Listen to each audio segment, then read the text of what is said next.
Uma boa noite a todos que vieram aqui ao Clube de Engenharia. Sejam muito bem-vindos aqui no Clube de Engenharia. Nós hoje vamos fazer uma comemoração do Dia Nacional da Conservação do Solo. Então, para fazer essa justa homenagem à conservação do solo, nós montamos um painel técnico que eu vou chamar os profissionais que vão compor o painel técnico. E nós vamos falar sobre esse tema importante. E esse evento já é tradicional da Divisão de Recursos Naturais Renováveis. É um evento já do nosso calendário, né? E ano passado nós tivemos também essa mesma palestra, e desdobrando da palestra do ano passado é que nós montamos esse painel técnico, e quem vai coordenar o painel técnico é o palestrante do ano passado. Então é o doutor engenheiro agrônomo Aloysio Granato, que eu chamo aqui à mesa, por favor. E convidamos também dois colegas da engenharia agronômica e da engenharia agrícola, para compor a mesa. Então eu chamo o Marcelo, por favor. Marcelo, ele é engenheiro agrônomo, extensionista rural da empresa de assistência técnica e extensão rural, a nossa Emater Rio. E Marcelo Monteiro da Costa, ele é coordenador do programa Rio Rural. E para terminar a composição da mesa, eu vou chamar Emerson Landgraf Fernandes Alves, que é engenheiro agrícola, que trabalha num outro programa de grande envergadura da Secretaria de Agricultura, que é o programa Estradas da Produção, né? Então, com essa composição, nós vamos fazer as palestras, e elas vão ser da seguinte forma. Nós vamos vou pedir ao meu colega Aloysio Granato para fazer uma breve introdução da importância da conservação do solo. Aí ele vai passar a palavra para o Marcelo. O Marcelo vai mostrar alguns slides e conversar sobre o programa de microbacias hidrográficas, parte de metodologia, né, de envolvimento comunitário para poder fazer a conservação do solo e da água. Depois, Emerson vai falar sobre o programa de estradas da produção. Vai ser uma palestra um pouco mais extensa, tem bastante slides aí para poder a gente ver. E ao término dessas duas apresentações, a Luiz vai dar um arremate para a gente abrir para o público que está presente. Nós certamente teremos colegas que vão estar chegando ainda ao longo da palestra, porque são 6h30 quase, um pouco antes de 6h30, né?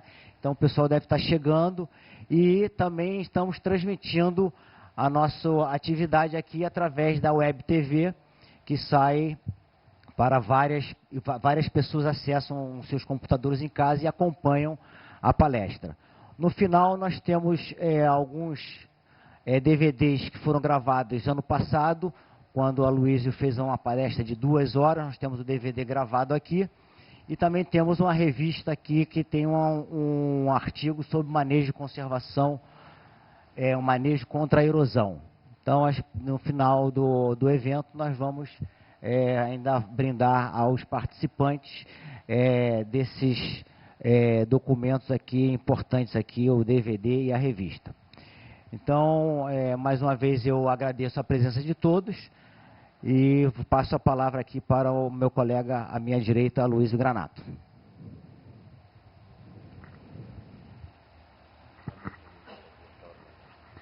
Bem, pessoal, muito boa noite a todos.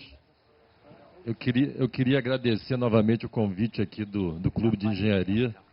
Para mim é uma satisfação estar debatendo esse tema, que eu acho que é um tema bastante importante, não só para a área rural, mas também para a área urbana. A erosão acontece não é só na área rural, na área urbana também a gente tem problemas.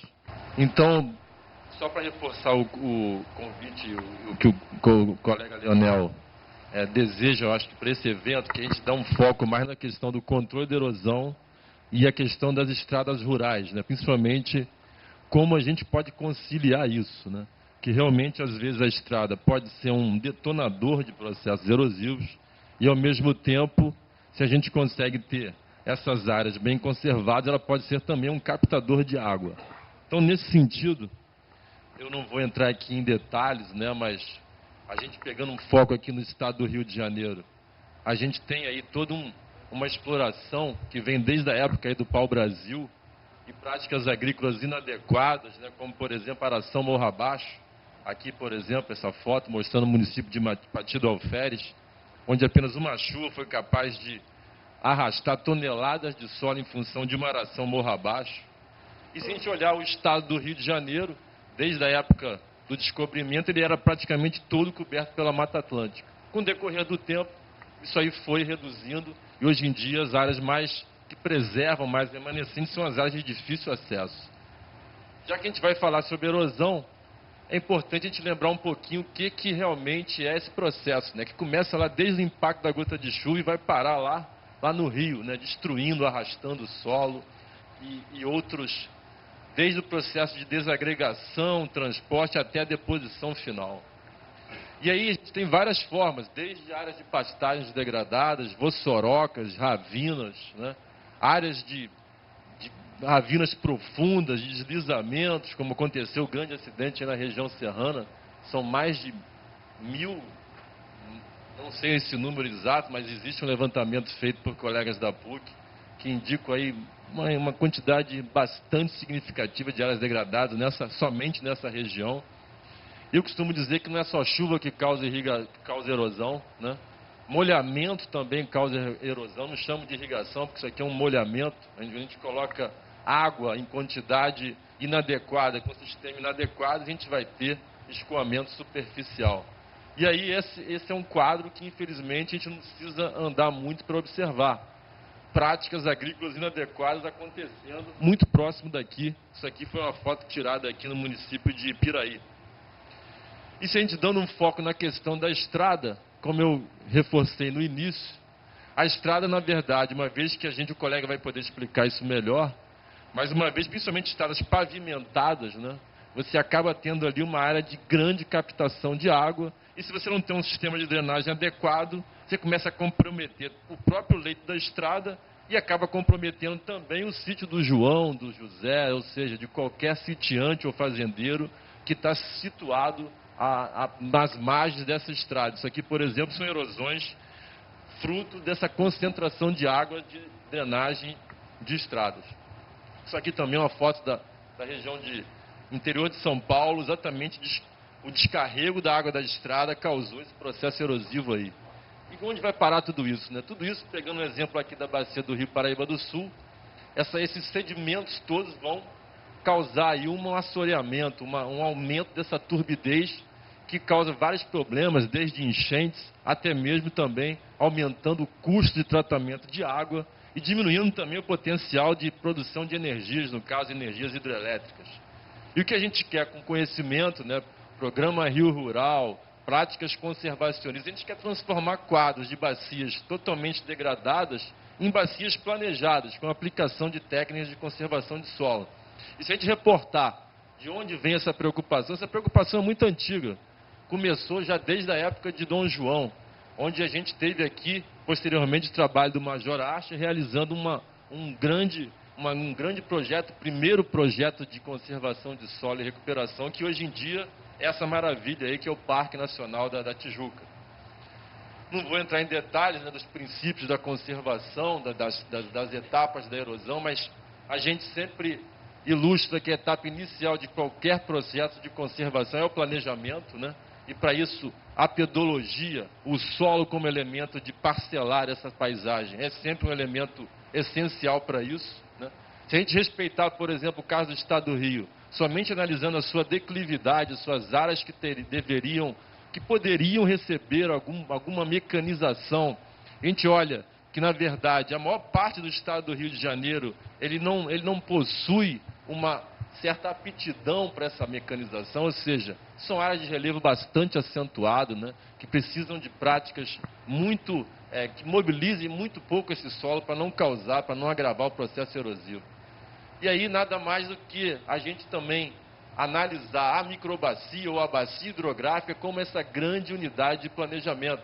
E aí o programa Rio Rural vem realizando um excelente trabalho nisso, o colega vai falar bastante sobre isso aí. E o que a gente quer, na verdade, é conciliar produção agrícola, pecuária e florestal com conservação e produção de água. Ou seja, a gente quer se preocupar com o que a gente está fazendo aqui nessa capinha que é o solo e o que isso realmente está propiciando em termos de produção ou de contaminação de água.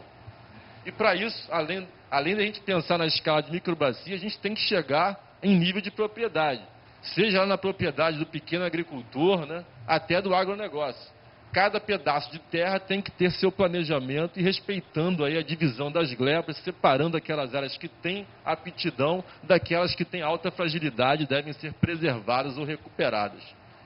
E aí uma série de princípios conservacionistas, né, que passam, como eu falei, desde a separação das glebas até mesmo a proteção e recuperação das áreas degradadas, a gente tem que iniciar, seja numa pequena, seja numa grande propriedade, visando esse planejamento diversificado com práticas de conservação de solo. E aí, hoje em dia, já se fala bastante, na verdade, isso é uma mistura, eu diria, nessa nova ciência chamada de bioengenharia, que mistura elementos físicos, também conhecimentos de solo, com práticas vegetativas e até mesmo aproveitamento de resíduos, vem se mostrando uma solução bastante interessante para essa parte de contenção de estradas e também controles de erosão, buscando, na verdade, organizar, planejar melhor essas práticas mecânicas, né, com práticas edáficas, vegetativas, conjugadas aí com aproveitamento de resíduos. E a gente tem uma série de processos que têm se mostrado bastante eficientes. Um deles são essas barraginhas, né, projeto premiado aí de um colega pesquisador da Embrapa, Milho e Sorgo, onde realmente, através da construção dessas barragens, captando água na propriedade, ele conseguiu não só controlar a erosão, mas também melhorar a produção, uma vez que a oferta de água para as plantas aumentou muito. E aí a gente tem um exemplo, por exemplo, de estradas conservadas, né, com essas questões das bacias realmente recebendo água sem causar erosão, sem destruir a estrada. Para isso, não é só grandes máquinas que podem utilizar nesse trabalho de conservação, até mesmo práticas adotadas por pequenos agricultores com tração animal, né? Você pode melhorar essa infiltração de água, até mesmo sem animal, utilizando o próprio esforço humano, construindo aí pequenas bacias em locais críticos, em locais que já estão com processos erosivos. E a ideia é transformar, redesenhar essa paisagem, né? De forma que ela, ao invés de ser um detonador de erosão, um detonador de sedimentos, passe a ser uma área de captação de água e retenção de sedimentos. Existe uma série de possibilidades para isso, mas a gente não pode esquecer que a base também para a gente construir de novo essa revegetação depende de um manejo da fertilidade do solo, de uma avaliação da sua fertilidade, do aproveitamento dos resíduos. Sistemas, por exemplo, como plantio direto, revolucionaram o controle da erosão da região sul e devem ser adotados aqui no nosso estado, né? Infelizmente, a gente ainda não observa muito esse tipo de prática, uma vez que a gente não tem muita tradição com grãos. É natural, nós não temos relevo nem potencial para isso. Mas a gente pode adotar esses princípios para utilizar, na verdade, as possibilidades do sistema de plantio direto. Ele pode ser utilizado não só para grãos, mas também para, no caso aqui, uma cobertura, uma produção de milho, né, feito em plantio direto, mas também pode se pensar, por exemplo, em pomares, onde a cobertura é uma cobertura viva, né? Buscando, por exemplo, integrar esse sistema de produção a outros tipos de culturas, como, por exemplo, cultivos perenes, fruteiras, né? Até mesmo outras culturas, como hortaliças, tudo é possível você conduzir em sistema de plantio direto. E hoje em dia já se fala também na integração lavoura-pecuária, cuja base também é o sistema de plantio direto, inclusive introduzindo aí o componente florestal. E acredito que, se a gente diminuir o impacto das culturas, né, dos sistemas tradicionais, através de um processo de transição ecológica, que passa lá desde a racionalização dos insumos, né, até mesmo a diversificação das culturas, etc., é possível a gente diminuir esse impacto, certamente vai garantir uma melhor conservação de água na propriedade, que não vai estourar a estrada também. Outros sistemas conservacionistas, como os sistemas agroflorestais, também são alternativas bastante interessantes, né? Desde que a gente possa utilizar o elemento arbóreo como um outro potencial de produção, mas também espécies que não precisam de mobilização de solo para serem introduzidas, espécies que têm efeito desde da proteção do impacto da gota de chuva lá na copa e posteriormente com as suas contribuições devido à formação da serrapilheira. Tudo isso, acho que são estratégias que a gente pode utilizar, como, por exemplo, barreiras vegetais com o capim vetiver, que é uma outra planta realmente com bastante potencial para conter processos erosivos, utilizado em vários países, né? E aqui é uma situação onde a gente trabalhou uma vossoroca que tinha em torno aí de meio hectare e que hoje em dia, através dessas práticas, a gente já tem ali um fragmento de Mata Atlântica. E o que a gente quer é o quê? Introduzir de novo a cobertura vegetal, que vai garantir essa proteção e, com o tempo, a própria serrapilheira vai sendo também não só uma outra proteção, mas também um elemento que vai melhorar essa qualidade do solo, juntamente com o ancoramento, com a capacidade de abertura de canais do sistema radicular. E aqui, então, a foto dessa vossoroca, né, no início, onde as plantas cresciam nos pontos de maior umidade, e hoje em dia, isso aqui já é um fragmento, né, em recuperação.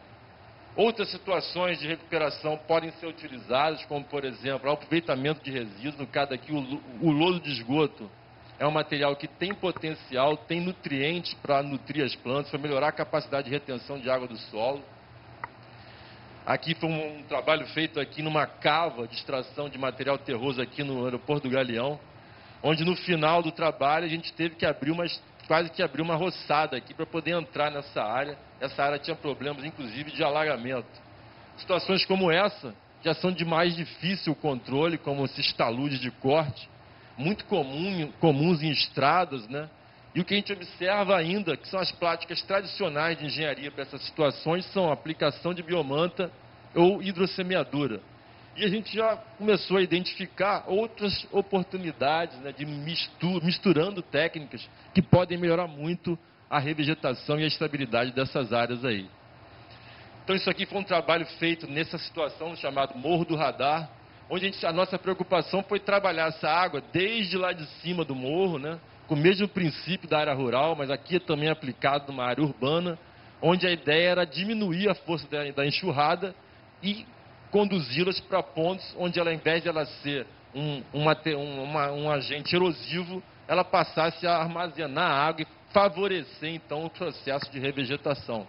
Uma série de resíduos também foram utilizados para, ao invés, nos locais que não era possível construir terraço, você construir pequenas barreiras como paliçadas. E aqui uma situação da área no início do projeto, né? Aqui está uma área que está bastante em processo de vossorocamento, e posteriormente com a construção dos terraços, com o plantio das leguminosas, do capim vetiver na borda da erosão, aplicação de resíduos aqui de apara de grama. Isso aqui é uma foto do Google, já o processo de revegetação acontecendo numa área que era uma vossoroca e os terraços funcionando como dissipadores dessa água que causava erosão aqui. E a ideia, então, foi a gente fazer um misto, né? Desde pequenas práticas mecânicas, como a reconformação do talude, aplicação de resíduos disponíveis no próprio local e plantio de um coquetel de plantas, por exemplo, da família das leguminosas, devido à sua alta capacidade de fixação de nitrogênio. Com isso, a gente conseguiu reverter um quadro de erosão de todas as formas, de erosão laminar, em sulcos e vossorocas, numa situação que eu diria que é um fragmento em recuperação.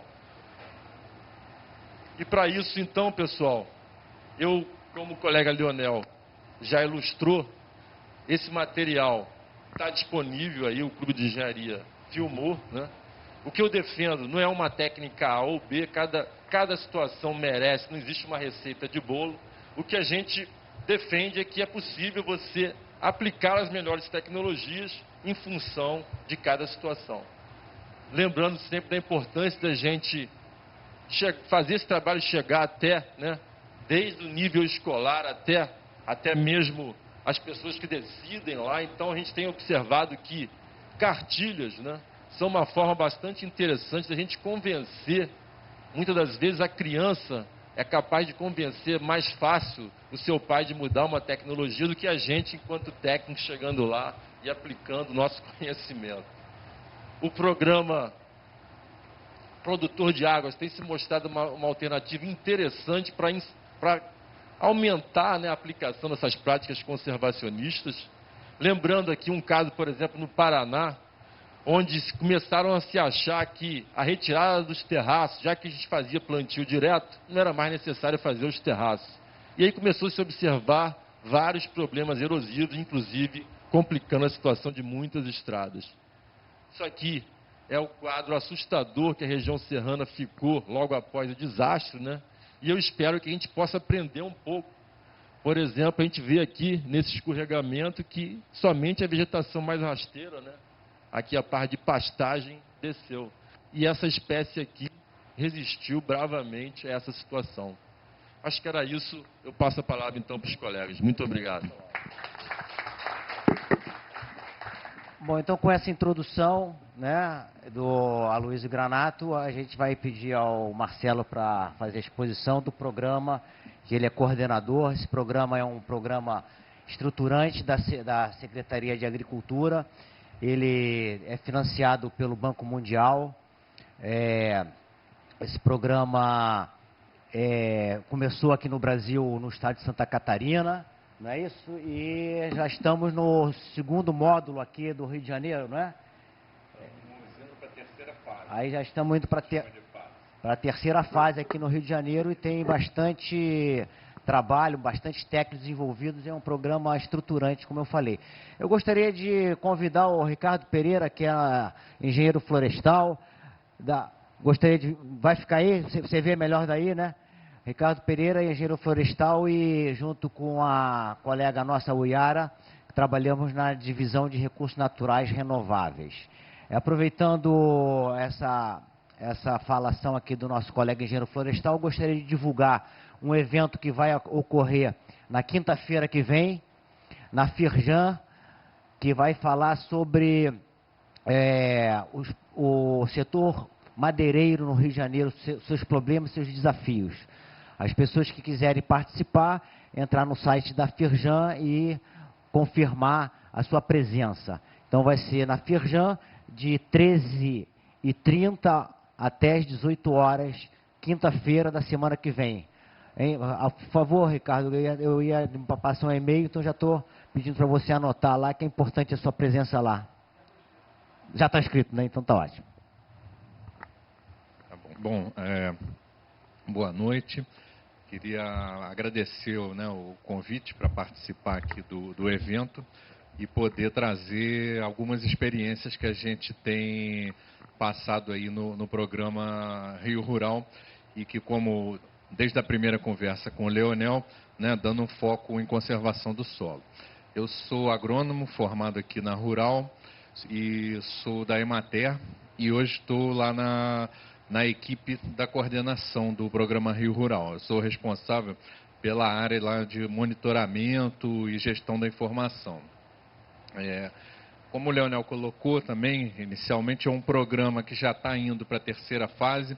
Ele iniciou como um projeto piloto. Em 2007 começaram os trabalhos, a execução, mas já tinha algumas ações anteriores, acho que em 2005, lá na região norte e noroeste. E é um programa de microbacias. Então ele mantém aquela ideia de microbacias que iniciou especialmente nos estados do sul, né, São Paulo, aqui o Rio de Janeiro também vem desenvolvendo essa metodologia, esse trabalho eu acho que há mais de 15 anos. Eu já trabalhei lá em Teresópolis e depois bastante em Friburgo, em outras fases, né, do programa de microbacia, com outros apoios, né? Agora a gente tem esse aí que foi negociado com o Banco Mundial. Uma coisa, só mais um comentário antes da gente iniciar, uma coisa interessante é que o projeto piloto que começou lá nos municípios da região norte e noroeste, ele foi com o apoio do Fundo Ambiental do Banco Mundial, do GEF. E foi um dos primeiros projetos que a gente conseguiu negociar com sucesso, num fundo ambiental, um projeto de desenvolvimento rural, que é uma coisa complicada, que às vezes agora está se convergindo mais, né, as iniciativas da área ambiental com as da área de desenvolvimento rural, mas essas iniciativas ainda são um pouco raras e a gente conseguiu negociar. E aí tem um projeto, esse projeto inicial foi muito interessante porque ele tem aspectos de desenvolvimento rural, mas ele contempla, por exemplo, preservação da biodiversidade, e que normalmente é contemplado só nos projetos ambientais. Então ele serviu como um exemplo até para outros projetos que agora já estão em execução aqui em outros estados. Então, a partir desses comentários, inicialmente os programas de microbacia, né, todos nós conhecemos, eles têm um foco em conservação de água e conservação de solo. E com essas experiências,